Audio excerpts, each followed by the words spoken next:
Hi, this is Christopher Sean, Kaz from Star Wars Resistance. And I want to invite you to join me on Saturday, September 17th for Podathon 2022. I'll be hanging with my friends from Tatooine Sons, a pop culture podcast. And I want to see you there. Podathon is a day-long charity podcasting event that raises money for the Make-A-Wish Foundation. The day is going to be filled with amazing shows, awesome guests, and lots of fun. Mark your calendars now and visit www.thepodathon.com for more information about the event and how you can donate directly to Make-A-Wish. Can't wait to see you there, and hey, may the Force be with you. Gentlemen, it's been a bit of a slow news week in nerd culture. Yeah. Well, after the insanity of the Warner Brothers Discovery shakeup, I'm kind of okay with that. Yeah, makes sense. But this has also given us a chance to catch up on some things that we've been meaning to watch, like the Light and Magic series on Disney+. Yeah, it's really good. And Nate finally got to finish watching E.T. That's right. Yeah. One word reaction. Oh, it was fantastic. Fantastic. Yeah, fantastic. It was good. So after seeing it in IMAX, I think that we've become more convinced than ever that E.T. is part of the Star Wars universe. Yep. We're going to talk about that and more next. This is Tatooine Sons. It's true. All of it. What is the name of the porg on the Millennium Falcon? Force is strong in my family. What do you think his name is? It's a big moment. I am a Jedi, like my father before me. Maybe Turbis? Do or do not. There is no try. Turbis? Pablo, if you're listening to this live stream, that porg's name is now Turbis. It's a good Star Wars name. We're not done yet.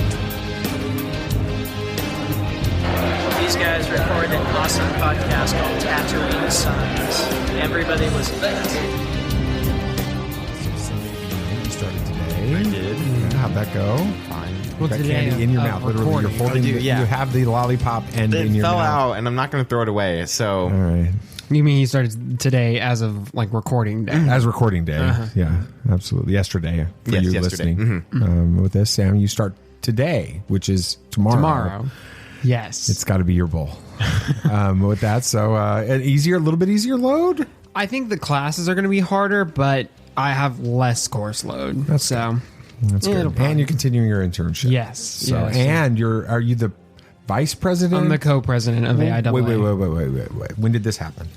Like a month or so ago. You're the I was the VP, but he said you're going to basically be doing the president basically said you're basically going to be doing what I'm doing anyway. So I'm going to make you co-president. Plus, it looks better on a resume anyway. So you're co-president of the University of South Alabama Launch Society. AIAA, which is over Launch Society and Design Build Fly. Well, that's pretty cool. So, yeah, no pressure. Yeah, imagine being the dad, all of you listening right now, imagine being the dad of a rocket scientist. I'm not. It's intimidating. All right. Welcome to Tatooine Sons, a pop culture podcast, the only fan podcast to name a canon Star Wars creature and to be endorsed by the writer-director of The Last Jedi, Rian Johnson. We believe that pop culture is the mythology of this generation, that there is a story, it is written on our souls, and that these myths speak to that story, and that is why we talk about Star Wars and Marvel and DC and all these other epic franchises that you all love so much, that we love so much. We do. I'm David. I'm the dad. Hi, Dad. Hello, gentlemen. And I'm honored to be joined every week by my two amazing sons, BB Nate. Yeah. E.T. Yeah, did y'all know that E.T. is actually a good movie? It's a fantastic movie. More people should watch it. Yeah. More people should watch it. Yeah. That's right. Samuel the Hutt. Nate, you might notice a little bit of a similarity in the storyline I'm talking about today to something in DC. I know. Big shocker. Marvel copying DC. Never happened before. Interesting. I'm looking forward to that Dad? now. Yeah. I've decided that no human being has made a greater contribution to the art of filmmaking than crazy Uncle George. Yeah. After that, I can't imagine anybody else having made a more. After we watched Light and Magic, BB Nate, you can argue against that in a little bit. Thank you so much for listening to the show. Please follow the show on whatever podcast app you're listening to it on. We would definitely appreciate that. That way you wouldn't miss a single episode, including all the details and the final episode after Podathon, because Christopher Sean will be on our show after Podathon, because we're not going to share that episode before then. Right. That would be defeating what's going on in Podathon. But we want you to tune into Podathon 2022. It's September 17th. It begins at 9 a.m. Eastern time. We were a part of some big announcements over the last couple of weeks. Yep. Obviously, the big headliner for this is the person we reference at the opening of every episode of our show. You actually hear him on every episode of the show endorsing Tatooine Sons. Yeah. The writer-director of The Last Jedi, Rian Johnson, who also directed Knives Out, which is fantastic. Looper, Jumper, and not Jumper. He didn't do Jumper. No, that's Hayden Christensen that was in Jumper. Yes. There's another one that he did, and I can't remember what it is, and I always get that. But he's doing Glass Onion. And he's doing Glass Onion. That comes out soon. I haven't even seen a trailer for that yet. No, they haven't released a trailer yet. I'm ready for a trailer. Me too. Yeah, me too. With it. Our guest will be the amazing Christopher Sean, who played Kaz in Star Wars Resistance, and he was also in Star Wars Visions, and he's playing Nightwing. Yes. In Gotham Knights. The new game, not the TV show. Right? What's the hype around that game, BB Nate? Mixed. It was really negative at the beginning, and I understood why. I wasn't super excited, but more gameplay has come out, more trailers and everything, and it seems like that they've... What was the reason that there was negative? It seemed like it was going to be the Avengers game all over again. Okay. Oh. But it's changed now. Okay. Yeah, I didn't get that vibe at all. I think it now it's a lot better. We're actually the first podcast on the roster for Podathon. Wow, no pressure. 2022. So after the kickoff show at 9 a.m., they kick right over to us with Christopher Sean at 9:20 a.m. We're followed up by Coffee with Kenobi. A little bit later is going to be Star Wars Explained, a bunch of amazing shows. They had some announcements this week. Okay. New guests. Okay. Kristen Baver, the host of This Week in Star Wars, is going to be on that. That's a huge guest. That's awesome. From this. That's official Lucasfilm staff being a part of this. Yeah. A celebrity from Lucasfilm in some ways. One of the most amazing and cool people in all of Star Wars. She's awesome. She had a birthday last week. Happy birthday. So happy birthday, Kristen. She's going to be on Tarkin's Top Shelf a little bit later in the day. And then they made the announcement today. Gary Whitta is going to be the guest of Followers on the Force. If you're not familiar with who Gary Whitta is, he was one of the writers of Rogue One, A Star Wars Story. He worked right alongside Tony Gilroy on the changes that happened. So I think all of the Andor stuff, he could have some inside scoop on that. He also wrote 4 episodes of Star Wars Rebels, some of the best episodes in that series, which is our favorite. It's probably the best animated series in Star Wars history. Can we agree? Yeah, for sure. Do you agree with that? Definitely. He wrote The Book of Eli. Great The movie. The movie? Yes, Wow. the movie, The Book of Eli. He's the screenwriter on That's a fantastic movie. Nate, Fantastic. you love that movie. It's a great movie. Yeah. And it was going to be a comic, so that's cool too. Yeah, awesome. And he's was a regular writer on The Walking Dead. So Nice. this is a big deal, guys. Yeah, He's going to be on that's Followers huge. of the Force. And there are so many more big announcements to come. There's one being teased right now by our buddies over at the Bombad Cast, Scotty J. Rowe and Jerry. And I cannot...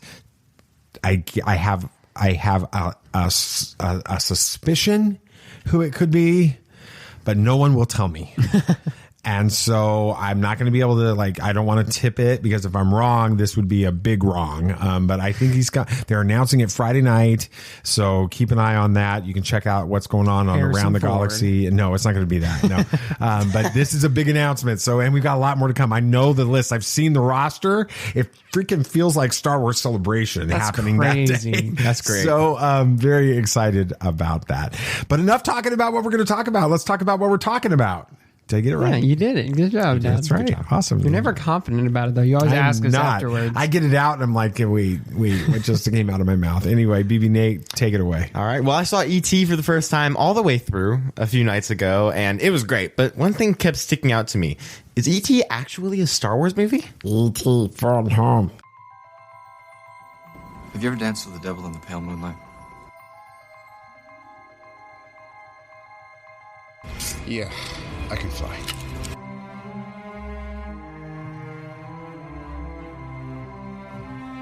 I'm here to fight for truth and justice in the American way. People in this room, which one is A, wearing a spangly outfit, and B, not of use? There's only one God, man. And I'm pretty sure he doesn't dress like that. That man has no limits. Back when I was a kid. Back when I was a little kid. The big deal at Universal Studios. I don't know if it's still this way or not, but I don't think ET's the ET ride at Universal Studios was a big deal, and they would select a child out of the audience during the presentation to actually come up and ride the bike with ET. Oh, cool! And be like, they would show the how they filmed that and all that. Well, when Mom was a little girl, like really little, Mom was the one called out of the audience. To be that's Elliot, so cool for that. She was very excited to talk about that at lunch today. She was. She's mentioned it many times. Every time we talk about ET, she says she came with us to the movie theater. She did. She enjoyed it. Well, she said it was super slow. But well, a lot of 80s movies are slower burns. We call it letting it breathe. With that, so like a nice red wine. Yeah. So anyway, BB Nate, take it away. All right. Okay, there. Nice. Wow. Oh my god! I have no idea That's what happens when you eat a lollipop. No, it wasn't in the that. Just my throat just suddenly went dry. Okay, so Sammy, rating of ET 1 to 10 Reese's Pieces. Reese's Pieces. That's okay. I gotta give it like an 8.5. I think it was. So you're gonna eat half of a Reese's Piece? Yes, you can do it. You can do it. You just use your old front teeth and just nibble at it. No, I think it's a absolute classic. One of the greatest movies of all time. I wouldn't want to watch it like super often. Like, every once in a while is great. Like you could throw on Rogue One and it's cool.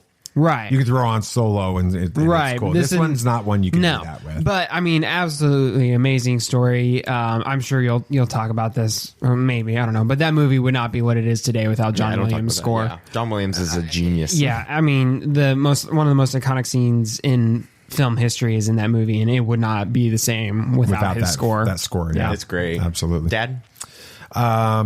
It's hard for me. This is a childhood movie. It is a childhood movie, and that makes it big. This is a classic childhood movie. So the story behind this movie is my sister was 10 years older than me, so she was in high school when this movie came out. I was still a little kid. I was terrified of this movie. It does have some intense moments. The trailer was terrifying, and he was scaring. He was a scary looking creature, and I was like 6. Oh yeah, he's pretty 6 or 7. I don't remember what year this came out, but I was really little, and I kept seeing the trailers, and I thought this was a horror movie. I had no desire to go see this. My mom and my sister had to go out of town for a weekend to go to some competition that my sister was in. And my dad worked 70, 80 hours a week. He didn't spend, we didn't spend a ton of time. We never went to movies together, which is, I think, one of the reasons that I like going to movies with you guys so much, because that was something I really was a memory. When we did go to movies, it was an event for us. And he picked me up from school the day that this movie came out. And he said some friends of his told him that there's this movie coming out he wants to take me to go see. And so I was like, great, let's go to the movies. We show up at the theater and it's E.T. And I'm scared, but I'm like, I'm trying not to be scared. Right. Like, I don't want to tell my dad I'm scared of this movie he wants to take me to. So we go, I am shaking. And those opening scenes when you're already scared of this movie, he's a scary looking creature. He's screaming at Elliot and all that kind of stuff. So I see this movie and man, I bawled like a baby in this movie and I cheered at the end, and my mom and my sister came back in town the next day and we picked them up from the airport, and I had talked my dad into taking them to the movie. And so we watched it all over again, and I'm sitting there watching them watch the movie, and they get to the scene where he dies and the scene comes back to life and all this, and I'm watching their reactions and I'm just giddy because I know what their reactions are going to be. So for me, all of that combining with amazing movie, right? It's a great movie. You say all that nostalgia. I have no problem with somebody putting that at an 8.5. This is like a 10 for me because there's so many memories in it. Yeah, and that makes sense. most you don't remember this, but it's the first movie you saw in theaters. Yeah, Sam. I don't remember that. So it was doing I think the 25th anniversary or something like that, and it was the first movie you went to that you were actually able to watch, right? With it, and so it was a big deal. BB Nate, do you remember the first movie you went to the movie theaters and actually watched? I know you told me. I don't remember it though. It's the Clone Wars animated film, which is on its anniversary. I remember like going to it, and I remember an image from it, but I don't remember the actual going to the movie itself. Anyway, all of that was a long story for me to give it an 11 on a scale of 1 to 10. So anyway. Yeah, I mean, I don't know what I'd have to give it. It's always been a struggle to watch it. I've started it so many times. Explain kind of what's going on. So I've started it so many times, and something somehow always comes up to where I'm not able to finish it, and then I just forget about it, and I just don't finish it. I remember like one of the first times I was watching it, we lived at Flowering Almond. Wow, that was a long time ago. And we were moving to the RV. Wow, a long time ago. And so I was sitting on the couch. You guys were doing stuff. You let me take a break. And so I started. I'm like, okay, I'll watch E.T. because it was on. And so I started watching. And I'm like, dang, this is a good movie. And then I got basically to the part, I think, where he fakes his sickness. Okay. Oh, Elliot does. Okay. Yeah, and I get to that part, and you're like, we need your help. And so I turned it off. And then I tried to do it a few years later, and we had something else come up. And so it's always like I have never been able to watch it. So I got to see it for the first time in IMAX, which is great. Yeah, it looks fantastic in IMAX. And it is a great movie. I mean, you like Sam said, you have John Williams' score, which is fantastic. You have a great story. Whatever the kid's name is, great acting. Yeah, Henry Thomas. Yeah, that's what I thought it was. He did a great job. It's just a lot of fun, and yeah, I'd have to give it a 9. The puppet for E.T. is incredible. Yeah. Oh, absolutely. The special effects in this. Big shout out to ILM and to obviously Steven Spielberg, but to Kathleen Kennedy. Exactly. Yeah, she helped making this what it is. She had to come up with a few ideas for it, but yeah, I'd have to give it a 9. It was great. I enjoyed it a lot. Awesome. But the main thing that we're talking about here is how E.T. is a Star Wars movie. Mm-hmm. The biggest indication that these are set in the same universe is that we actually see the species of E.T. in Phantom Menace. And that's not something that you can really ignore in this topic. Do we know what the name of the species is? We do. I don't remember what it was, though. I looked it up and I totally forgot to put it in the notes. Okay. But it was mentioned in a Legends novel what the species name was. So do you all think that this is basically confirmation that they are set in the same universe? I mean, I don't think you can really... It's undeniable. Yeah. I mean... That is just proof, unless somehow you really twist it. It's canon. Yeah.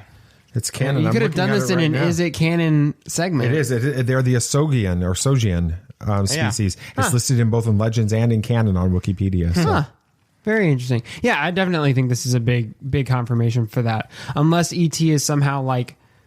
You really retcon it and it's like a fantastical story that someone in Star Wars makes up. But yeah, I think it's definitely in the same universe.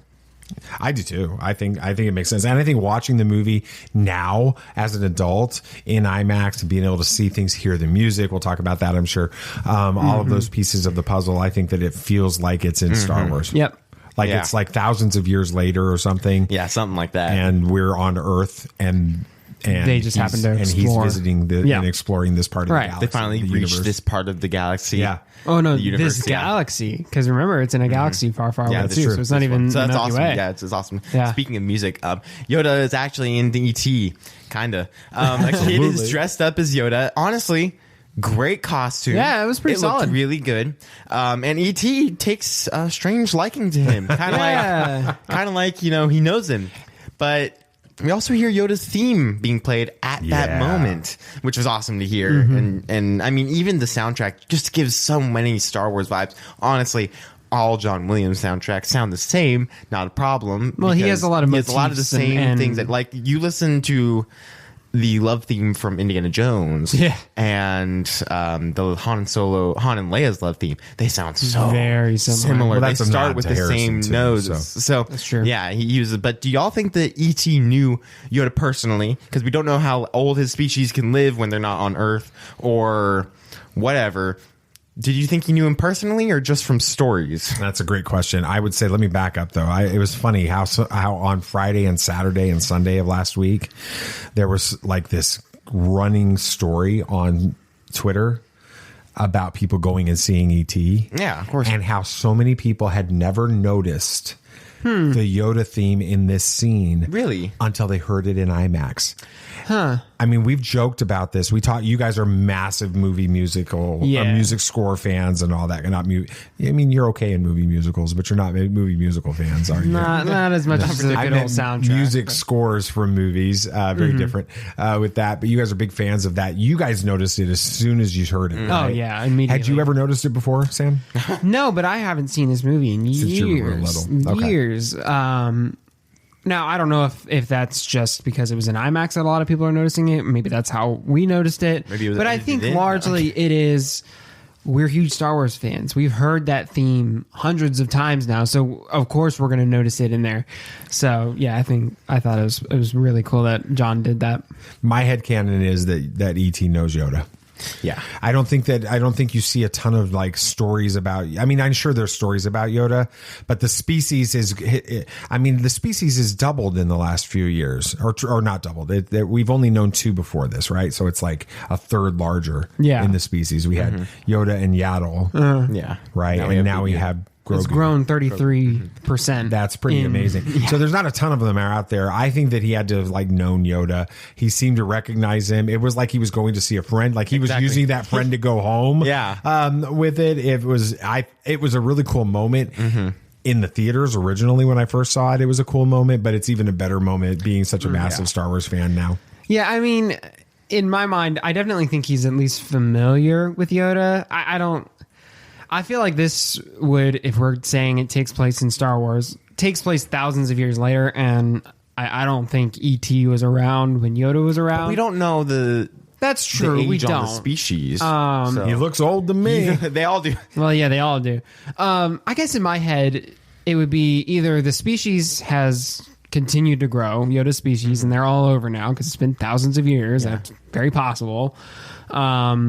Or the legend of Yoda was so strong that it's taught thousands of years later. I mean, we still talk about characters from thousands of years ago now. It's not crazy. Yeah, no.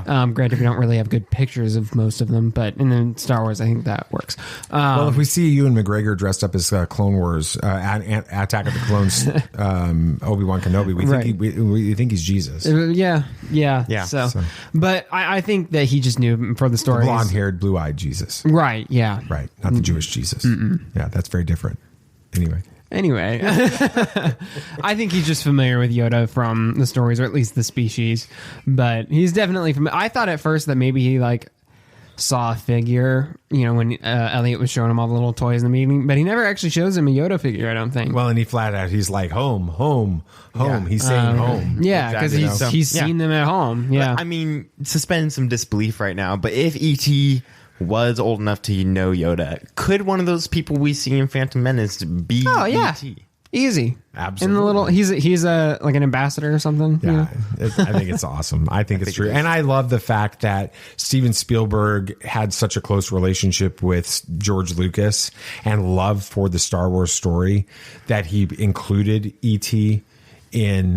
or he included Yoda in E.T. And vice versa. And that George Lucas has so much love for Steven Spielberg that he included E.T. in the Phantom Menace. It's really cool. And having watched Light and Magic too, that relationship is even more front and center in our minds. Yes, so. Very much so. I mean, this is a big deal too. E.T. uses the Force in this movie, a form of it at least. He lifts objects.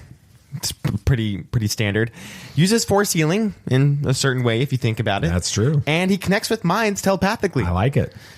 So is E.T. a Jedi, or is the Force just a more common power in the future that people can tap into? I don't think it's either. Maybe his species is just more in tune with the Force. I mean, we know that there are species that are generally more inclined to using the Force and stuff. Right, So I think his species just happens to be more in tune with the Force, and it's become a part of their culture and stuff. That's probably how they, do the weird homing beacon thing. Turn on your heart light.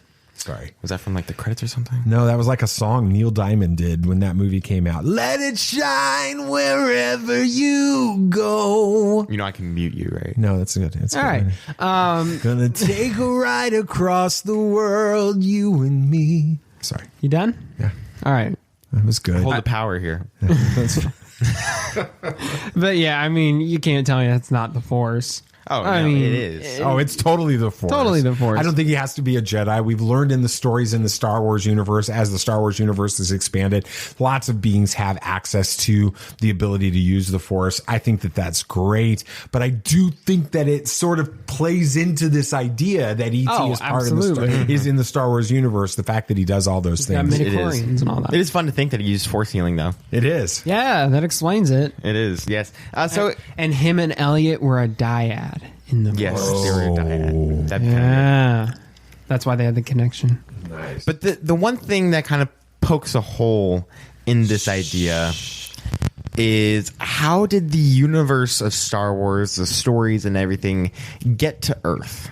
No, they just happened to create a mockumentary that was 100% accurate to Star Wars. There's actually that fan film we watched a few years ago. I don't know if you remember it. It's that where like weird the father or the grandfather yeah. had this archaeological Raiders of the Lost Ark story where they find this Star Destroyer buried in the sands, and she's the mother, the wife it becomes the mother of George Lucas, and George Lucas tells the story. She tells the stories to him, and that's where he comes up with Star Wars. That's where he comes with Raiders of the Lost Ark. So and all of these. Make so we made that the bridge to these universes, and because Indiana Jones. It's actually a pretty good Star Wars fan film. It is. Honestly. It's a great one. Yeah. Whatever it was called, it was good. I think it was Odyssey, something like that. It was a lot of fun, but. That's just the thing that kind of pokes a hole in it, because we don't have any confirmation on how that would work out. But do you think there's any way we see more of E.T. or his species in the Star Wars universe? Maybe a show or something? Maybe just a little appearance in Mandalorian here and there, or maybe something in Book of Boba Fett, or Bad Batch maybe? Yeah, it would be easy for them to throw one of his species in there. But something about it almost feels irreverent at this point. I don't know why. Maybe it's just because it's older, and it's just you just need to let it lie in a way. I mean, they could, and I think it'd be fun, but I think we've gotten enough to say, look, this happens in Star Wars. It's the same universe. That's all we need. I don't want them to just do a little background character with this. So if you're going to do it, you have to do it. Yeah. Right? Like you need Kevin Scott to do a one-off Star Wars Adventures series with 3 episodes where he makes an E.T. Jedi in the High Republic era. I love it. Or something like Please that. do it. And yeah, I mean, if you're going to do it, you do it, right? And you just don't even apologize for it. Do you think you're have like, a whole, this is total fan service. This is for all. Let's celebrate. People would love it. Let's celebrate the 40th anniversary of E.T. by honoring Steven Spielberg and this great movie, and just go for it. So, and then create the show Master E.T. where he's training Padawan. Maybe Turbis the Porg can help him. There we go. Great. Yes, I like that. That'd be fantastic. Is that it? Yes, that's about it. Wow. Good segment. Good segment. You were worried about this segment. I was worried. It was a good segment. I had to fill in some spots, but I think great. Yeah, E.T. is a great character and a ton of fun, and I wouldn't mind seeing more of him if it works. It's just kind of fun to think about this type of stuff. It absolutely is. And we just added another movie into the Star Wars. The one that's set the latest in the Star Wars universe. So it comes after Rise of Skywalker. Right. Way after the Ninth Jedi, even. Yeah, way back there. That's good. Speaking of, is it canon? I've hit the random article button on Wikipedia. Mm-hmm. So what do the official archives have for us this week on Is It Canon? We'll find out next. This is not going to go the way you think. All right. We've been doing this segment for a few weeks now, and so I think you guys, if you're regular listeners, know what we're doing here. But if you're new to the show, here's how the segment works. I give a description of something I found on Wiki, 2E's, and then the Sons make an argument for whether or not they think it's canon or legends and why. Are you guys ready? Yes, sir. You're not looking at the notes? Haven't looked at the notes. Will not be looking at the notes. No cheating? All right. Here we go. It's The Gathering. Wow, that's real specific. I'll give you some more details. The Gathering was the name given to the assemblage of the full Jedi High Council. As the Jedi Masters arrived in the High Council chamber, they would remain standing until the full council was present, and then they would proceed to speak the traditional mantra of the council before sitting. Is it canon or is it legends? Legends. Oh, why? Everything about that screams Legends. I can't really explain why.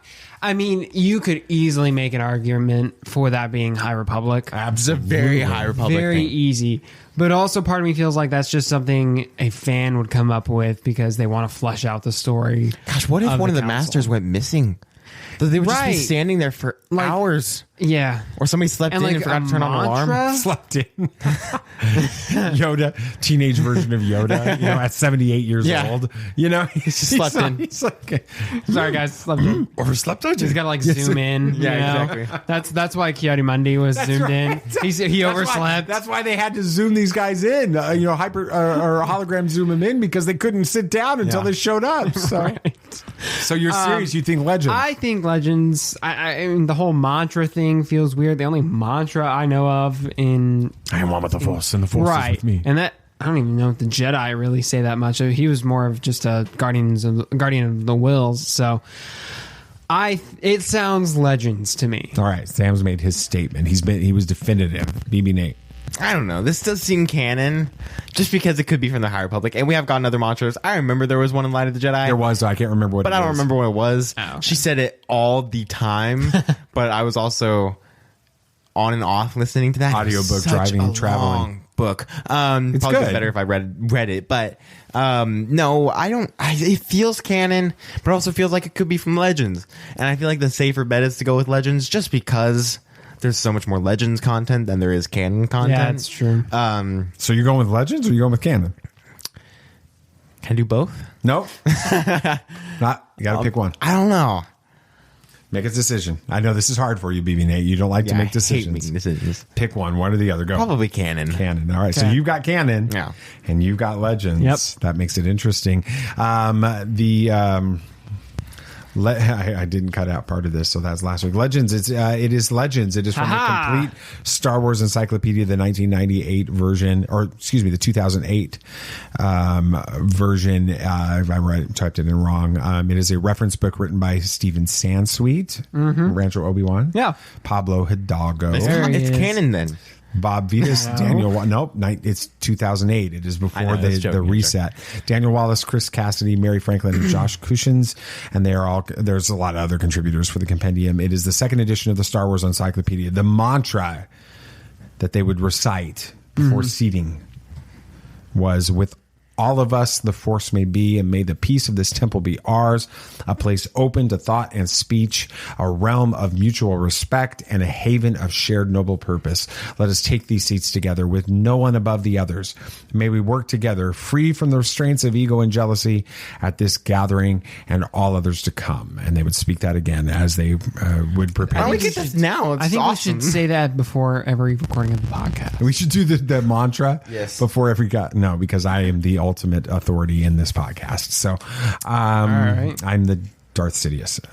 Hey, if we go back to the YouTube channel we did, I was the host. You were the host? So but you weren't ever. I have deleted every one of those episodes. Those were so bad. They were terrible. Oh my gosh. And we actually would use Mike Zero as source. As sources. Yeah. We actually that was a dark period. That was the dark period. That is the Legends version of our podcast. It became canon on December 1st of 2017. If we ever have a slow news week like this again, we should just do a recap of our YouTube channel. Oh my gosh, no. Gosh, all right, Samuel, why don't we move on? Yeah.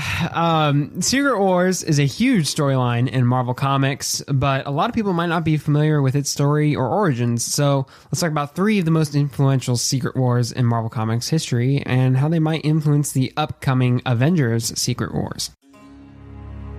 Be on your guard. There are older and fouler things than orcs in the deep places of the world. All right, then, keep your secrets.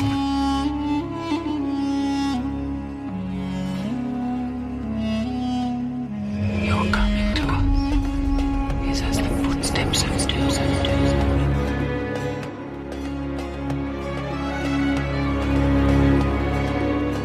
There are many magic rings in this world, Bilbo Baggins, and none of them should be used lightly. Any of the trailers and stuff up yet for I She-Hulk? still have not. I'm kind of excited to watch a series. I have no idea. Yeah, I kind of curious for it too. Yeah, I've watched one TV spot, and it was just because Daredevil was in it. So, well, see, the reason I didn't watch it was because I didn't have time when it first released. Yeah, we were in a crazy period, and it was like 3 or 4 days in, and then I had lunch with a certain person. And you're listening to this podcast right now. You know who you are. And we're trying to get together for lunch this week. So listen to this podcast and schedule because you haven't scheduled yet. Anyway, I love you. I love you, dude. Anyway, he said that the CG was terrible. That's what I've been hearing. Yeah, the too. TV spot, it's very bad. And I didn't want to watch it because I didn't want it to ruin my thoughts going into same. it. It's not that I was like against the She-Hulk series. No. I just literally didn't want to be like, negatively positioned going into watching it. It looks just strange. Like uncanny. It's like that uncanny, but it's just it's weird. But honestly, it's something that I can overlook. Yeah, because I'm going to be paying attention to the show. It's going to be I want weird the story. Show. See, when you're just watching a trailer, all you're seeing is shots and effects and stuff like that. And I wanted the story to be the story with it. And so that's why I chose not to watch it. The TV spot didn't give me the story. So I have no idea what it is. I have no idea what I'm getting into. I'm going into this just about all as I know as is that I'm getting a fourth wall breaking main character. And Really? Daredevil. Oh yeah. She does that in the comics. So all do we the time. get Daredevil in this series? Deadpool? You mean Deadpool? That's right. We did get Daredevil. We do get Daredevil. I don't think they introduced Deadpool yet. That would be a shock. Yeah, that would be. Do you think we get Spider-Man? No, I don't think so. If we get Daredevil, no, I think they would have to introduce Spider-Man and something else. Echo. Ooh, Echo. It would work. so overshadow the series. See, it's got to be in something to where it fits better. Like I could see them bringing back in Spider-Man into the new Daredevil series. That's so long, though. Well, I think Echo would work because that anyway. okay. Go ahead. All right, That's not what we're talking about. With the announcement of an Avengers Secret Wars movie coming in the future, let's go over 3 of the most influential Secret Wars of the past and talk about what aspects could be. This kind of seemed like the adapted. Crisis events. They are. They actually are. Yeah, that's what I was going to bring up. They're very similar, but the first one was not on like that. Secret Wars 1 came out. It ran from 84 to 85. It was a 12-issue series, and it started as a way to sell toys. And it sold a lot of toys. That's literally it. That's great. A character It's from like Transformers. Right. Honestly, that's what the TV show was for. And it created a great story. Right. But a character from Beyond, creatively named the Beyonder, brought all the characters together for a giant battle royale, basically. And that's about it. Now, before you write this off as being completely impossible to bring in to the MCU in any way, think back to movies like Civil War and Endgame. Mm-hmm. While they both did have pretty compelling stories, their success was largely due to the epic fights and A-list roster of characters. With Civil War even introducing 2 new characters into the MCU. 2 great characters. Right, that have since blown up. So who are they? Spider-Man and Black Panther. Black Panther, you're right. Yep. And Zemo. And Zemo, yeah, he's kind of blown up since then too. So it definitely brought in a lot of big stuff. But with all that said, do you think that the MCU's Secret Wars can rely solely on fan service and a massive roster of characters, or will they need to incorporate a compelling story as well? They need to have a compelling story for the final movie in the multiverse saga. You can't just have a fan service movie. And I know that Endgame was kind of like that, but let's all be honest. Endgame had the amazing story with the sacrifice of Tony at the end, and the entire movie had a good story to it. Endgame was great. And so you can't cap off the multiverse saga with Tobey Maguire coming back in a black suit or something like that. Right. That won't work. So they need to have something going for it. And I don't think that the first Secret Wars would do that. We've said it on the show before that we weren't really impressed with Infinity War. And I know that that's like shocking. Saying that Jesus isn't the son of God for some people, but Endgame made Infinity War better. Absolutely. Yes. Infinity War is a better movie. Yes. having seen Endgame and tying it all together. But we walked out of the theater watching Infinity War, and we're like, fine. It was a great movie, great, good story, great, but nothing surprising happened in that movie. Nope. If you knew anything about Infinity War, you knew what was going to happen. The comic series, you knew what was going to happen. Well, in that and we movie. knew that another movie was coming out afterwards. Exactly. So I think that if for Secret Wars to work, they have to set up a very compelling story, and they have to grab in the us King Dynasty because movie. the bar is set so high. Endgame is the number one movie of all time. I mean, it is. So they re-release Avatar this September. Well, right, exactly. But I mean, it's the bar is set super high, and they've got. It's going to take a lot to try to keep up, even come close to that. Yeah. Now for Secret Wars 2, this came out the next year, ran from 85 to 86. But this one had a little bit more of an impact on the MCU or on the Marvel Comics, more than the first one. Despite the first Secret Wars lack of a compelling story, it was still a massive success, and people demanded a sequel. So in this, the Beyonder takes physical form and kind of goes about trying to learn the meaning of life and things like that. Aren't we all? And from this series, popular stories emerged, such as The New Mutants, the good comic one, not that weird movie that nobody ended up watching. Even us. I still haven't watched it.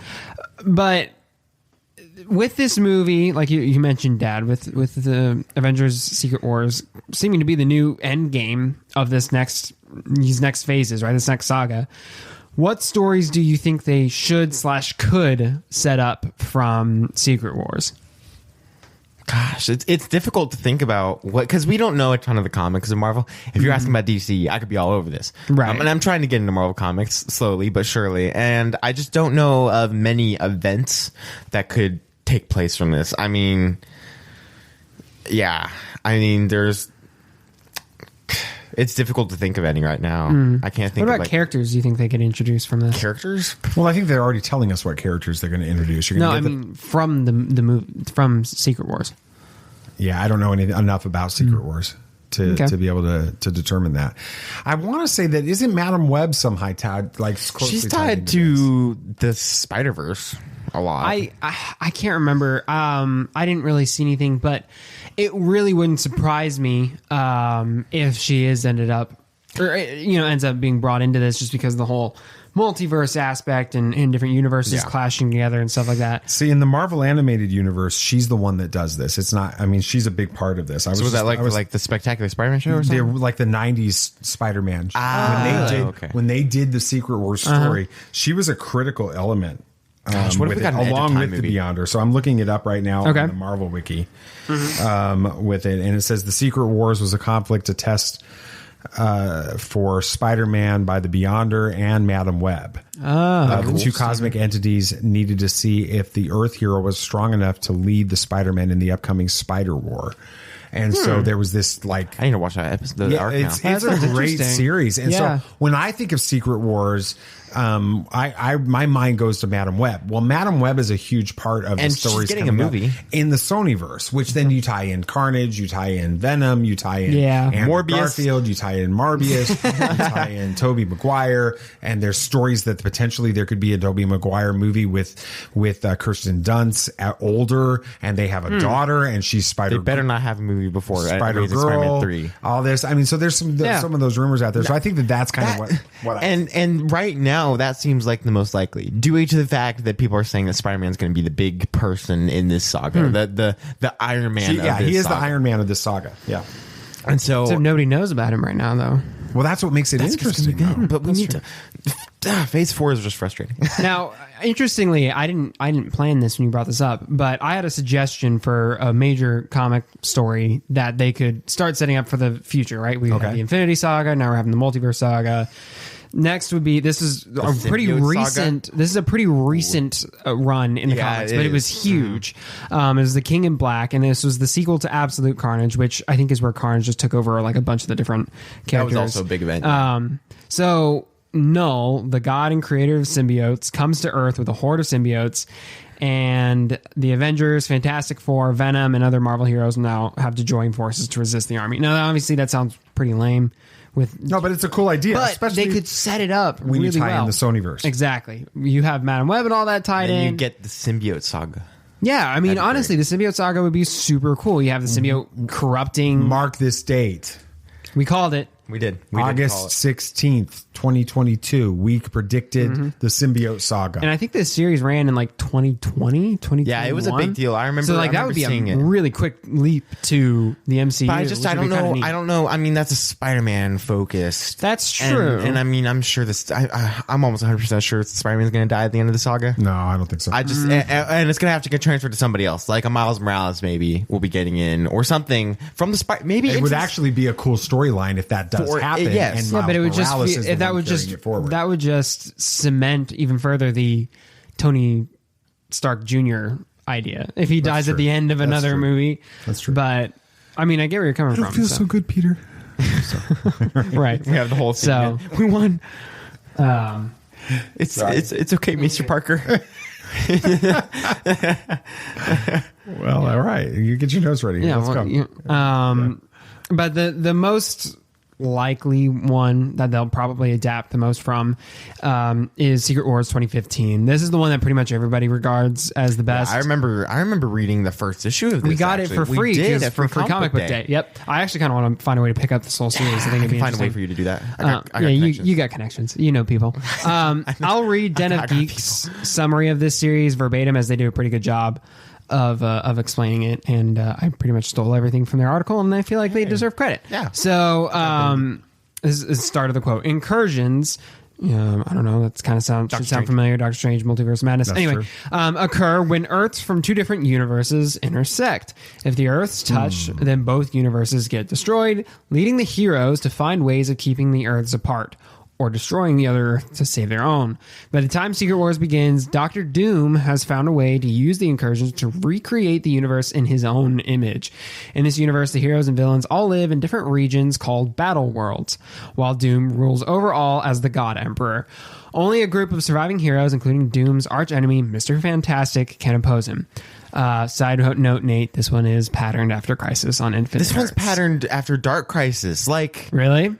Well, the wait. That's the one running right now. Well, then Dark Crisis is patterned after that. Well, also Crisis on Infinite Earths had that happen, but right now this is like the same. Really? Yeah, Crisis on Infinite Earths did have the ability of the two different multiverses and all that stuff colliding and everything, and then they did destroy the other multiverse to save their own, which is this.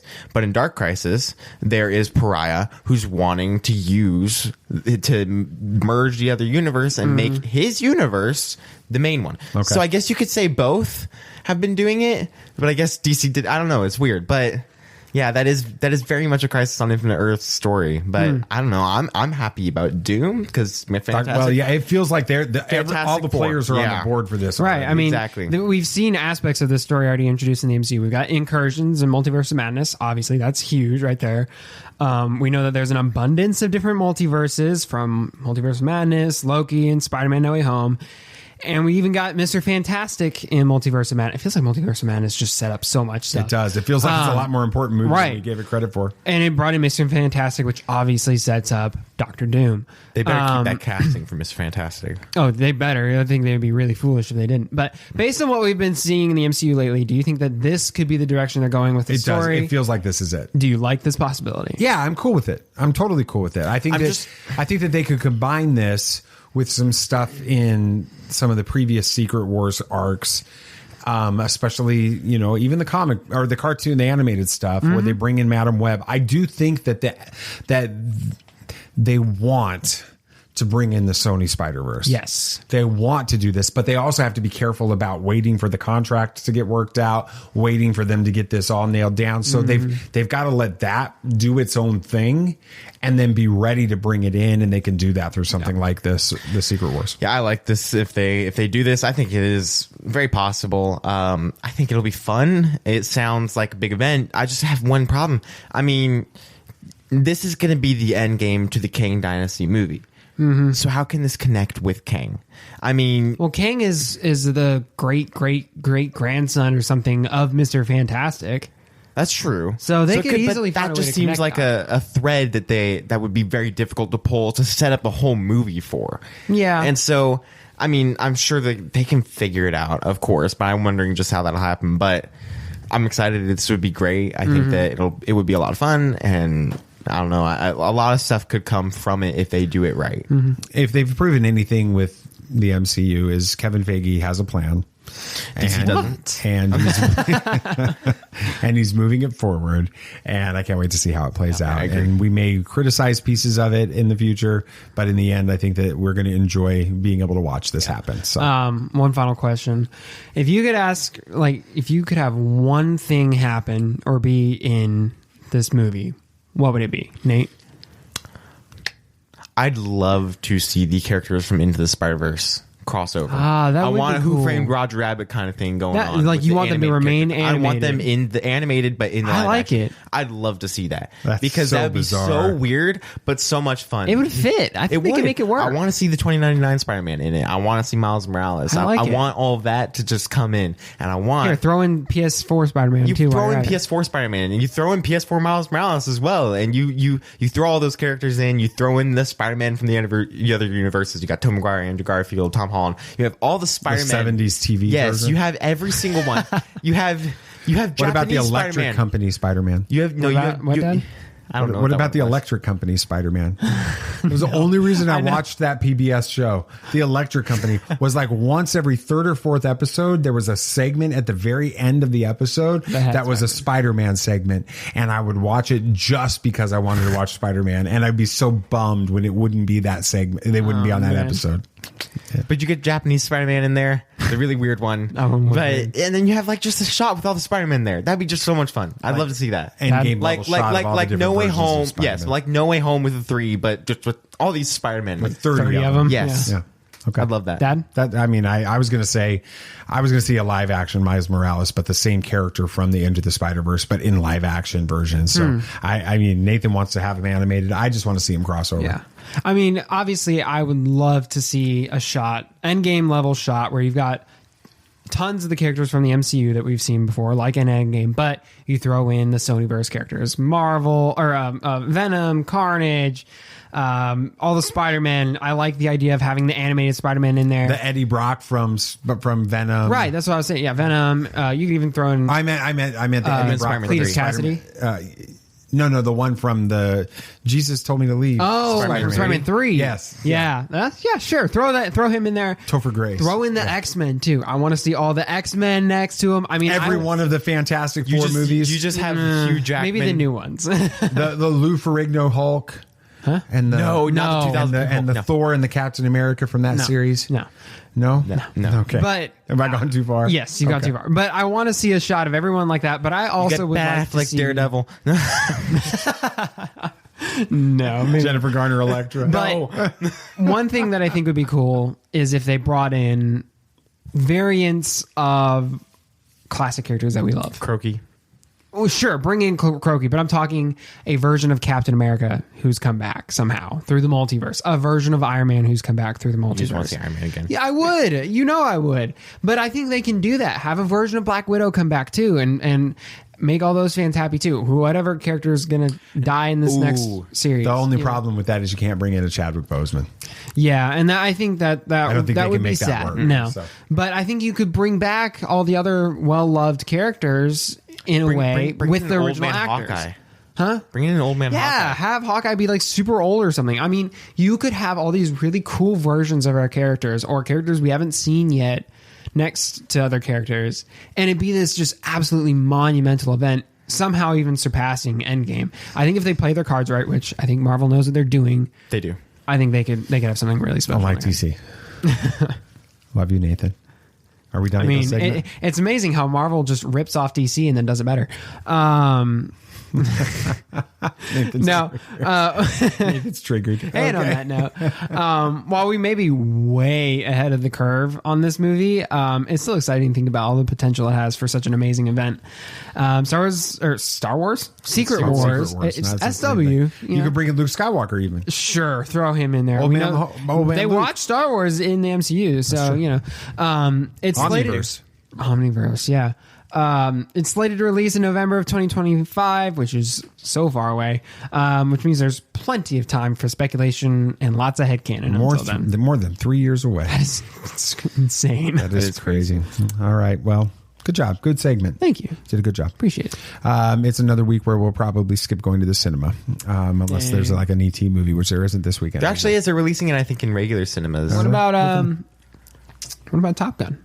We could go see that again. We'll talk about that in a second. Don't sleep on the new trailers, though, that came out. Did you watch any of those? I did. Yeah. They look fantastic. That's next on Movie Moments. At last, we will reveal ourselves to the Jedi. At last, we will have revenge. All right, first release this week, Beast, which I actually watched a trailer for this, and it just looks... Any relation to Split? No. It just and looks... it's nothing to do with Beast from the X-Men. Yeah, X-Men? Dang. It just looks really weird. Beast? Maybe. It's just Jurassic Park with a single lion. That's all right. Not very exciting. Yeah.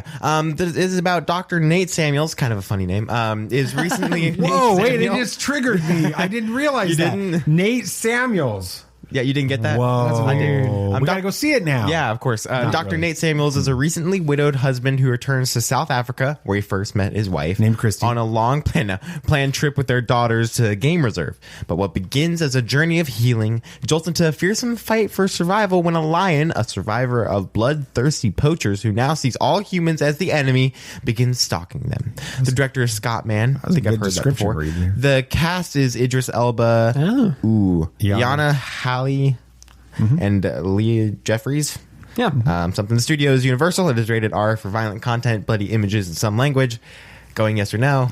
Probably not. No, I didn't even know this movie was coming out until I wrote the notes. So. But really?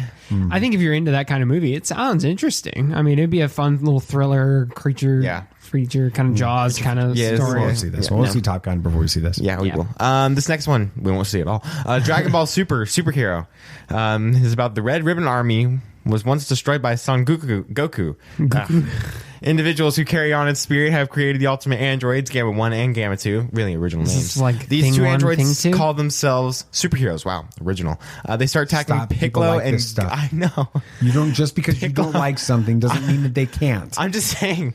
I apologize on behalf of the show for Nate's insensitivity. I'm not bogging down on it. It's just really original, creative names. Okay. Well, it's like the Beyonder in Marvel. It's true. No, I'm not saying that. Spider-Man is original? I'm not Iron saying Man? that those are great names. I'm just saying. Okay. It's 2022. They start attacking Piccolo and Gohan. Okay. What is the new Red Ribbon Army's objective? In the face of approaching danger, it is time to awaken superhero. I don't know what this is about. Piccolo an instrument? Yeah. Okay, I thought so. The director is Tetsuro Kodama.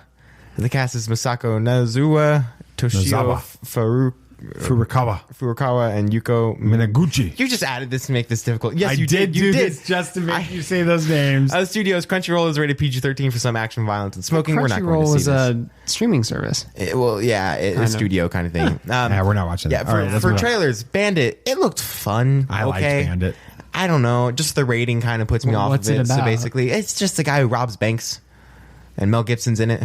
It looks fun to me. It looked like fun to me. It did look fun. So. This next one, though, I actually think that this looks like a lot of fun. The Menu. This is bizarre. It's bizarre, that's for sure. But it has a weird comedy element to it as well. It's this super chef has like this super exclusive, like invite only dinner. Mm-hmm. Like to an island, like hundreds of thousands of dollars per ticket, and they go to this special island, and he's like trying to kill them all. Like it's like Hunger Games at this point. It does sound kind of interesting. And the main character knows it's happening when she gets there. Basically, she knows. She goes anyway. She knows something's up when she gets there, and so she's trying to figure it out. It's the same girl from Split, Split, and Glass. Queen's Gambit and Glass. Yeah, and all those. Okay. So it's like Clue mixed with It looks interesting. Yeah, and then it has a comedy element. Like the last clip from the trailer was genuinely funny. Yeah. Kind of like Knives Out. Yeah, it seems really interesting. I'm actually excited for it. For box office results this weekend, Bullet Train 13.4 million domestic.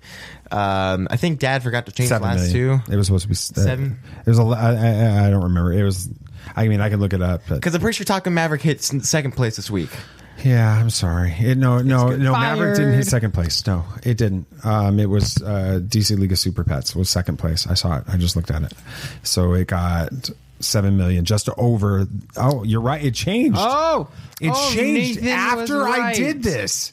Nathan was Whoa, right. They updated it since I did this. Good job, BB Nate. I know what I'm talking about. So go for it. Yes, Top Gun Maverick made 7 million and just over 2,000, while DC League of Super Pets made 7 million and 3,000. So it was a close race. But Top Gun Maverick somehow is just and it's like I think it's like it's about to surpass Infinity War. That's incredible. It's insane.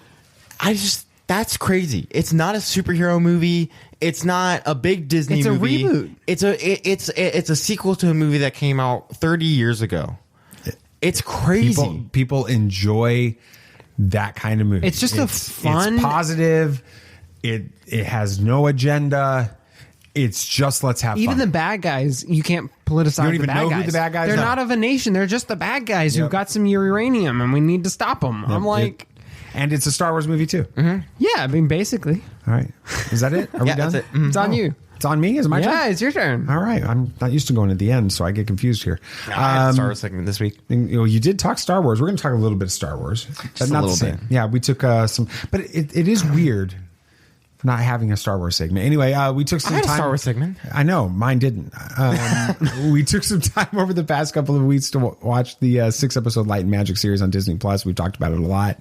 While it's all about the history of industrial light and magic, for me, I think it's more about how a simple sentence can change the world.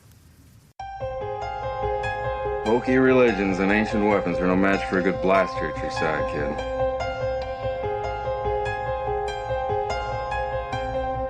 Rebellions are built on hope. Force is with me, and I am with the Force.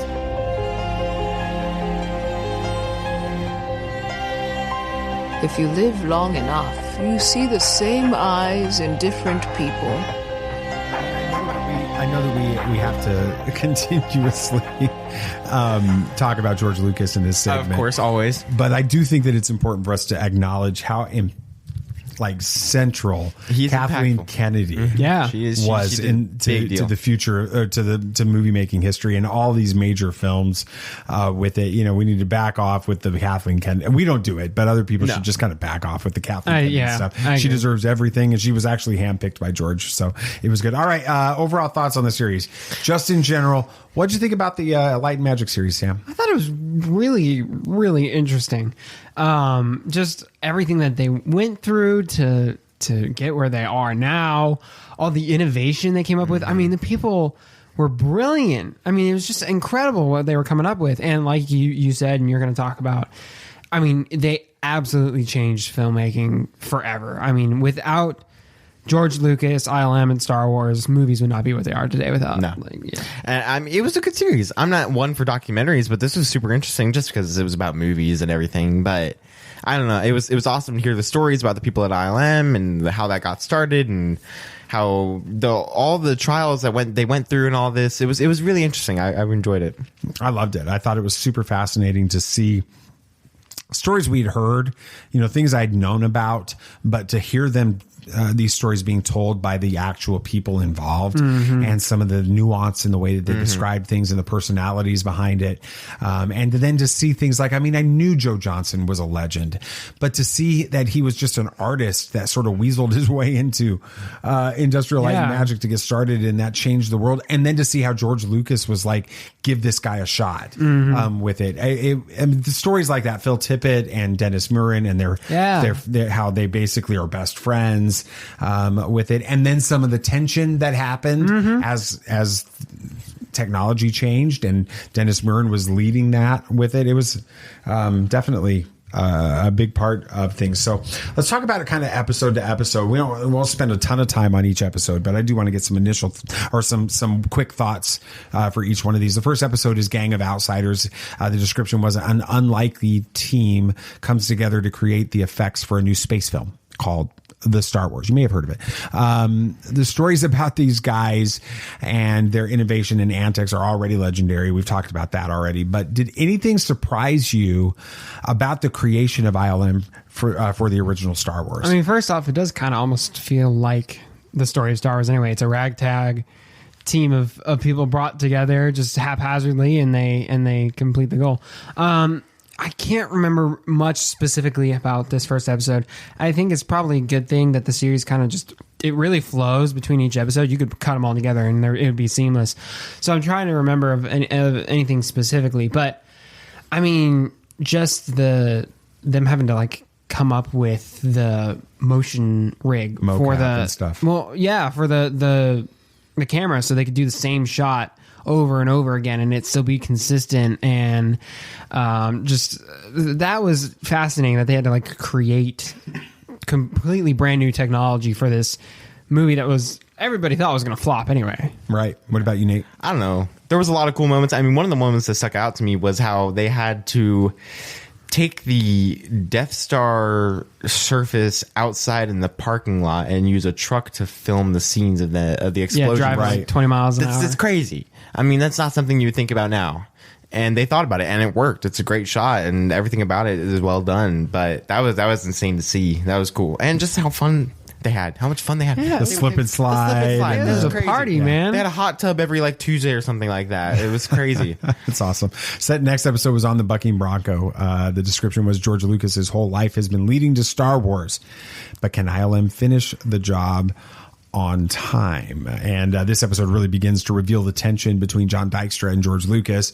What's clear is that Star Wars wouldn't have happened without both of them. So how do you feel about the way that George Lucas handled the effects process after returning to Los Angeles upon the completion of principal photography in the UK?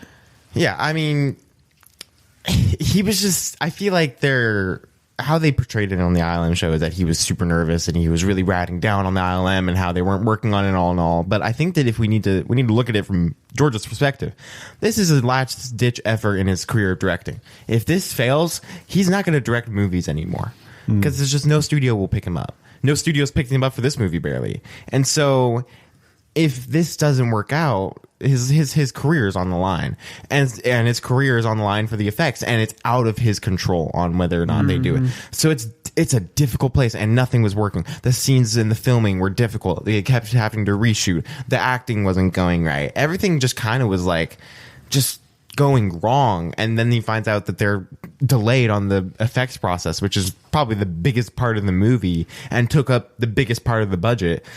I would be nervous too. I'd be freaking out. So I think we need to give him a break. He had a lot on his shoulders. All right. What about you, Sam? Yeah, I mean, I definitely understand where George would be coming from, but you have to think about what the effects artists were going through for this too. I mean, that's obviously what they highlight in this show, but I mean, they were having to do some absolutely intricate things to make it work and come up with these hugely detailed sets. I remember them talking about, like, to make the scale feel right on things like the Star Destroyer, they had to add in, I mean, absolutely tiny windows and doors on the sides to make it feel to scale, right? I mean, they had to do such intricate work and make multiple copies of the models and come up with brand new technology. I don't blame them for being behind. Yeah, no. They wanted to do it right. That's part of the reason why they were so behind.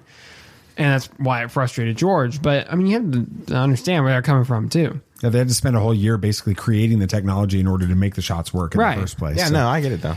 Third episode was called Just Think About It. ILM moves north to face a daunting task, creating a sequel to the most successful film of all time. No pressure. The pressure to follow up and improve upon their revolutionary effects in Star Wars couldn't have been greater. Going into Empire, it seemed that every time George wanted something to happen, the ILM team thought it just couldn't be done. Why do you think they still tried to figure out how to do it when George would just ask them to just go think about it? Well, I mean, they're innovators, they're creators. I think it's just kind of part of the drive. Personally, you know, as in a way, if you think about their job, it's not very dissimilar from an engineer. I mean, you have to problem solve, come up with a solution, and implement the solution. And, you know, if somebody came to me with a seemingly impossible task, I would initially think of all the ways it just couldn't happen. This is the problem, this is the problem, this is the problem, this is the problem, right? Because that's our job. We have to figure out what the problems are and fix the problems. But when George says, just think about it, you go back and you think about, okay, well, maybe we can fix this problem. Oh, maybe we can fix this problem, right? It just gives you this space you need to get out of your own head for a minute and really think about how you can fix the problem. So I totally get where they're coming from with it. I mean, the things they were having to come up with, like the whole tauntaun on the moving ice, right. That's a crazy complicated. They didn't have like point tracking software like we do now. I mean, now it'd be easy to overlay a shot over moving terrain, but back then they didn't have that. They had to move it perfectly with there. So I definitely understand where they're coming from, but George kind of being that encouraging, like, yeah, it's tough. Go think about it. Gave them the space they needed. That's cool. Yeah, he was never like, you know, well, if it's just not going to work out, then give up. He was like, just take some time to think about it. And they wanted to think about it, and they just came up with ideas. And that thinking about it, Hella was like, okay, this could work. This could work. And then it happened. You know, we got some amazing effects that still hold up today from this movie. It's a fantastic movie. And so it was crazy. I also found in this episode, it was funny. They had the documentary person come in for the interview. Yeah, that's and they were just playing with the stop motion stuff. Oh, yeah. Because they didn't know what to do because this process wouldn't look good for the camera. And they didn't want to reveal how it was done, so they were just kind of moving pieces. And random Walter Cronkite standing there with them, going random like rulers and crap out there. It was great. I thought that was funny. I also think it's important. You know, you talk about them wanting to go and make it, you know, figure it out, but also I think that is a testament to their trust in George and their desire to please him. As a leader, they wanted to figure this out for him with that. The next one is another one of those great sentences. I think I found my people. It's the era of the 80s blockbuster, and ILM is thriving, but revolution is on the horizon. And my ears perked up immediately when John Knoll said this about his visit to ILM as a 15-year-old kid. It was the same thing that we said when we attended our first Star Wars celebration. We think we found our people with that. What were your thoughts when you heard of his story of how he first connected with ILM? It was as a 15-year-old kid. It was kind of funny. I mean, he found a number in like a newspaper at a hotel when he was down there. They were on a trip to California. And they weren't so even he there called for him, that. and they're like, yeah, we'll set up a tour. And he went there. And he got a tour of ILM, which is something that would never happen and today. Not just like a tour of the offices. Like they showed them everything. He spent all day with them. Yeah, exactly. They showed them the movie process, the making which process. is awesome. I mean, it changed the world. It changed the world. It changed his whole career. He went into that and he did so many amazing things just from that one Photoshop. Tour. Right. It's kind of a big deal. I mean, it's crazy. Because of that one tour, CGI is now a thing. And that's something insane to think about. Just because he spent a day at ILM because he wanted on a whim to call them and see if he could. And his parents set it up and allowed him to crazy. do it. Yeah. It was crazy. I thought of Nathan with it. You know, I'm like, that would be... If only Nathan could have a similar opportunity. A day to spend the day at Skywalker Sound. Yeah, something like that. Hang out with David Collins and Matthew Wood. And, you know, happy birthday, Matthew Wood. Yeah, happy birthday. It's his birthday when we're recording this. Yeah. So, yeah, but it's just cool to see how, like, yeah, he's a kid, but they didn't immediately, like, turn him away because he's a kid. He's 15. I mean, by all right, he could just be some goofy little kid, but they saw potential in him and they fostered it instead of turning him away. That's awesome. Next episode, Morphing. The digital age brings new challenges to ILM, but not everyone is ready for such massive change. This episode was actually a little bit sad, as we saw Phil Tippett and some others share their story of how the Creature Shop basically went away overnight. It seemed like, it felt like, at least, with the amazing improvements in CG. I never sensed that there was any animosity between them. I think there was hurt and there was disappointment, but not necessarily anger and animosity between the groups. What stood out to you about how they handled Phil after Jurassic Park changed filmmaking forever? Yeah, I mean, it was definitely sad to see that story, but I really appreciated how they didn't just kick him to the curb. You know, they realized he still had things to contribute, and they made that like mocap suit for a dinosaur, basically, which was super interesting. I never thought of like a robotic mocap. Yeah, right? Yeah. So he could still do his physical hands-on work, but it still translated to CGI at the same time.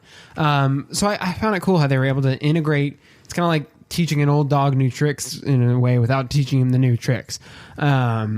So I thought it was cool how they did that. Although I'm sure it's still pretty sad for him in his career later on. Yeah, you could see it in him. Yeah, he was sad for sure. Definitely. I mean, I thought it was awesome how they still wanted to include him because they understood that he worked on this movie before and he knew what he wanted to do, and so might as well use that knowledge and what he's already spent so much time on to make the movie as good as it could be. And it was a fantastic movie, and so him being on this project helped make it what it is. I mean, the kitchen scene, he already had us test for it. Yeah. With the Velociraptors in stop motion, and then he put that into CGI, and that is a insanely famous scene from that movie. And beautiful. It still holds up today. It's so the good. CG is incredible. I couldn't tell. Like, it's tough for me sometimes to tell whether they were using a puppet, because I know they use a puppet sometimes, or CG. I mean, it's incredible. It was great. Yeah.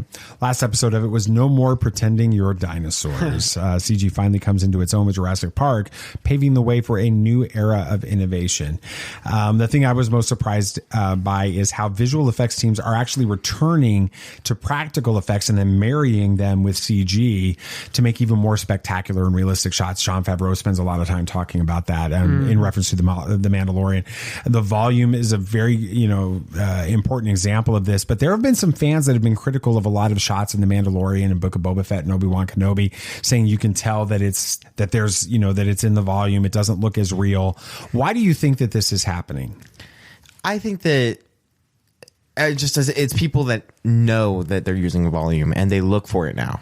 Yeah, they're wanting to see the flaws. It's like a lot of people. It's like a magic trick. People want to see the secret, and so, I mean, you go up to somebody who's saying this and you'd be like, well, did you know that the Batman used the volume for most of its shots? I didn't know that. It did. A lot of its shots were in the volume. Bullet Train, the whole thing was filmed in the volume. So people didn't know that. So it's crazy to go in and say that, and because people don't know that it was used for those things. Yeah, it's not. Go ahead. You say what you're going to say. Sam. I mean, I didn't know Obi-Wan Kenobi was filmed in the volume. Yeah, no clue. I had no idea Batman was in the volume. I think it's silly that people are saying they can see it because Nathan's right. They're looking for it. I would have never known. I know the volume exists. I know it's a thing, and I know it's changed filmmaking because I could not tell when it was being used or not because it is that good. I mean, it is such an incredible design and system. I think people are just being silly about it because fans are always going to find something to complain about. I think that they've become victims of their own desire to show you behind the scenes. If they never told us about the volume and went into the details, we wouldn't have known a lot of those things. That's true. And we probably wouldn't have reacted the way that our fans wouldn't have reacted the way they did to that. I think it's silly. I think the volume is incredible. It is. All right. I guess let's finish this episode out with the dad moment. I am your father. I have been fascinated with George Lucas for years. I mean, I've read several biographies about him. I've watched countless documentaries and videos, but really it's not his filmmaking genius that captivates me. It's his amazing leadership. He sees things decades before the rest of the world sees them. He knows what people are capable of, even when they don't. And instead of strong-arming them or backing them into a corner, his gentle, calm demeanor makes these people want to strive for these capabilities. He said it several times during this series. There's a whole episode named after that. Just think about it.